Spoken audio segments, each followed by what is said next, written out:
Nice that you looking at Fortnight Part 2. Don't forget to subscribe. Several journalists suggested that Fortnight is autobiographical in nature, but it also blends confessional and fictional elements. The short-lived yet emotionally impactful romance in Fortnight becomes the subject of many other album tracks, and its imagery of violence and death, such as the narrator fantasizing about murdering the ex-lover's wife and her own cheating husband, also recur on them. Rob Sheffield of Rolling Stone opined that the 1950s bad marriage theme, of unhappy suburban marriages with cheating husbands and dutiful housewives, on the verge of nervous breakdowns, was reminiscent of Swift's songwriting for her past albums Folklore, Evermore, and Midnights. Donovan described the scenario of Fortnight as a suburban nightmare. The New York Times' Lindsay Zoladz thought that the track is chilly and controlled, until it, and after the lyric, "I love you. It's ruining my life."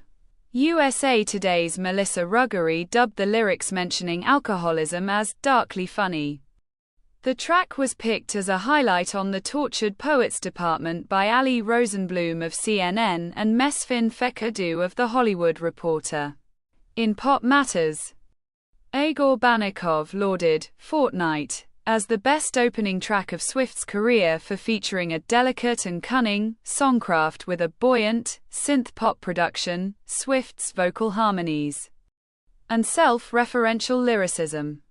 Clash's Lauren Webb and NME's Laura Molloy thought that the track displayed a new musical direction for Swift, and the Irish Times' Finn McCremond praised the impossible catchy hook, despite the dreary theme. Zoladz highlighted the lyrics for portraying how viscerally Swift can summon the flushed delirium of a doomed romance. Many critics praised the vocal chemistry between Swift and Malone. John Mayer of the Irish Independent highlighted Malone's performance as more restrained compared to his usual melodramatic tendencies, and Ed Power of the Daily Telegraph wrote, "His breathy singing voice dovetails surprisingly with Swift's angsty COO." Billboard's Jason Lipschutz ranked Fortnight fifth out of the 31 tracks on the double album edition of the Tortured Poets department, praising how Malone's appearance suits well with Swift's vocals and gives the bridge subtle power and hangdog charm. Bianca Gracie of Grammy.com also praised Malone's melancholic harmonies for giving more emotional weight to Swift's storytelling lyrics. Less enthusiastic reviews considered Fortnight a compositionally unmemorable song. Callie Algrim of Business Insider and deemed it uninventive and argued that it was too similar to Antonoff and Swift's previous collaborations, specifically calling it a derivative of Midnights.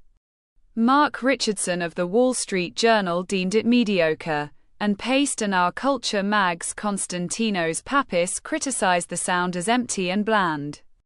Variety's Chris Willman regarded the single as a good choice for pop radio, but he contended that it was not much of an indication of the more visceral, obsessive stuff for the album's remainder. Alex Hudson of Exclaim wrote that he was genuinely shocked that such a dreary, unmemorable song was released as a single. The Hollywood Reporter ranked Fortnight among their best songs of 2024. Billboard placed the song at number 10 on their list of the 100 best songs of the year. At the 67th Annual Grammy Awards in 2025, Fortnight was nominated for Song of the Year and Record of the Year. After one day of release, Fortnight set the single-day streaming record for any song on Spotify, surpassing the all-time peak previously held by Mariah Carey's song, All I Want for Christmas Is You, 1994. The single debuted atop the Billboard Global 200. Marking Swift's fifth #1 song and tying her with Bad Bunny for the most chart toppers among solo acts. It was one of the 9 tracks from the Tortured Poets department to debut within the top 10, extending Swift's number of top 10 entries to 33.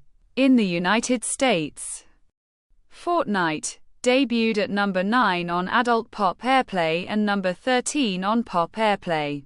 It tied her own Shake It Off, 2014, as the highest debut on the former chart, and Bad Blood, 2015, as the second highest debut on the latter chart.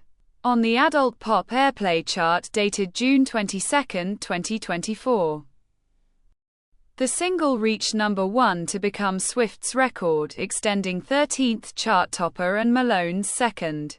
On the Billboard Hot 100, Fortnight debuted at number 1 on the chart dated May 4, 2024. With first-week figures of 76.2 million streams, 31.1 million radio airplay audience impressions, and 19,000 copies sold. It registered as the second highest first-week streaming figure since Billboard removed YouTube song user-generated content from its chart metrics in 2020. As Swift's 12th number 1 single and 7th number 1 debut, it tied Swift with Ariana Grande for the most number 1 debuts for a female artist. Fortnight also marked Malone's 5th number 1 single and first number 1 debut. The single spent 2 consecutive weeks atop the Hot 100. Swift wrote and directed the music video for Fortnight, whose cinematography was handled by the Mexican filmmaker Rodrigo Prieto. According to Swift, the music video for Fortnight was the visual representation of the Tortured Poets department. Pretty much everything in it is a metaphor or a reference to one corner of the album or another. 4 hours prior to the album's release, Swift posted a teaser for the music video on social media. The music video was released on April 19, 2024. It has a black and white cinematography and features Swift and Malone as ex-lovers, and Dead Poets Society's co-stars Ethan Hawke and Josh Charles as mad scientists carrying out tests on Swift. Malone recalled that Swift had to hide under an umbrella and drapes over the golf cart so drones and a helicopter couldn't get footage during filming of the video. The video starts with Swift seen in a white dress and choker, chained to her bed in a mental facility. The bed is suspended on the wall after a faceless person gives her a "forget him" pill. Swift is seen wiping her face to reveal tattoos. She then walks into a room filled with typewriters with black masked figures typing them, donning a black mourning Victorian dress. She sits and begins typing with Malone across the room. The video then shows scenes of Swift and Malone lying on top of a pile of papers, reading a book titled Us. They embrace on a lone highway before being caught up in a tornado that causes loose papers to swirl around them. Back at the mental facility, Swift is seen strapped to a gurney, in a laboratory. The doctors, Hawke and Charles, perform electroshock therapy on her as Malone watches from the side in the final scene. Malone calls from a telephone booth that Swift, in a sparkling flapper dress, is on top of in the pouring thunderstorm rain, on an isolated cliff. He ultimately comes out of the booth and grabs Swift's hand. The video ends with silent film credits. According to many publications, Swift's character in the video evokes the protagonist of the 2023 movie Poor Things, and the scene of her being experimented on by mad scientists resembled Mary Shelley's 1818 Gothic novel, Frankenstein.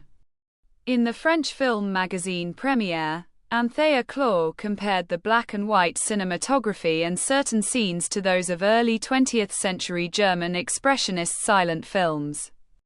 The close-up scene showing Swift's face and makeup evokes Metropolis, 1927. And the mental facility setting with its bed suspended on the wall and distorted interiors resembles the settings of the Cabinet of Dr. Caligari, 1920. Analyses of the video identified themes of mourning and reliving memories of a past relationship. G. Fashion magazines examined Swift's fashion relating to Victorian and Gothic styles that channeled poets and writers like Mary Shelley or Emily Dickinson.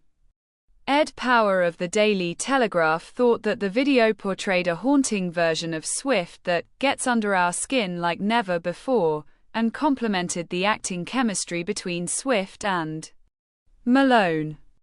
According to the literature professor Matthew J. A. Green, the video of Fortnight was part of Swift's foray into literary Gothic, which was an important artistic endeavor that represented womanhood and critique of the self. At the 2024 MTV Video Music Awards, Swift won 7 trophies, 5 of whom were for Fortnight, becoming the most awarded artist in a single night in the awards history. Its trophy for Video of the Year extended Swift's record as the artist with the most wins, 5 times. Fortnight also won Best Video at the 2024 MTV Europe Music Awards, and for his cinematography work. Prieto won the grand prize, Golden Frog, in the music videos category at the 32nd International Film Festival of the Art of Cinematography Camerimage. This is the end of the video. Don't forget to subscribe. See you next time. Bye.